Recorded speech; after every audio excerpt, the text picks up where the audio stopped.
Transit workers are often told there are many worse things than accidents.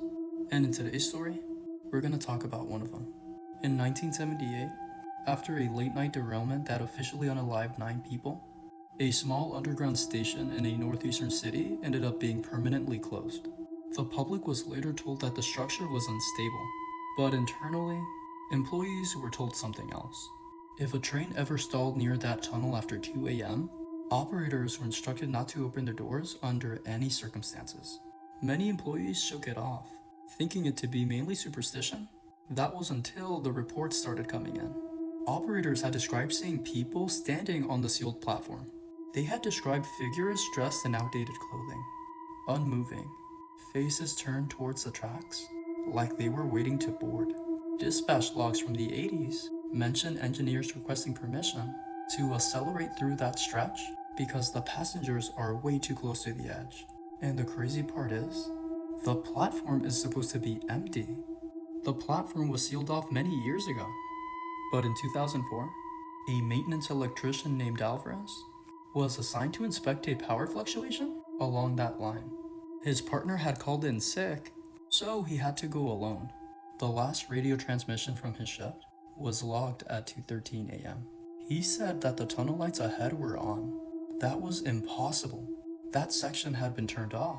It hadn't had power in a long time. The place was closed. And when Alvarez stepped past the marked boundary, he later wrote, the temperature had dropped so sharply that his flashlight dimmed.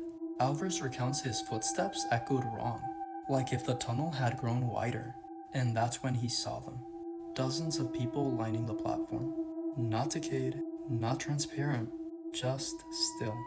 Every single face had turned towards him. He called out, thinking initially they were squatters or some kind of organized stunt, but no one answered.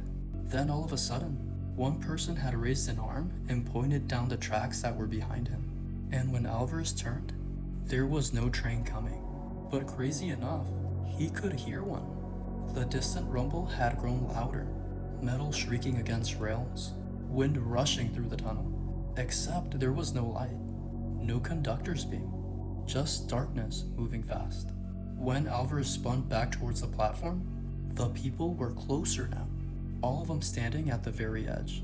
Alvarez ran. He later admitted he didn't remember turning around, only that the sound of the approaching train kept on building, impossibly loud, like if the train was passing through him instead of beside him.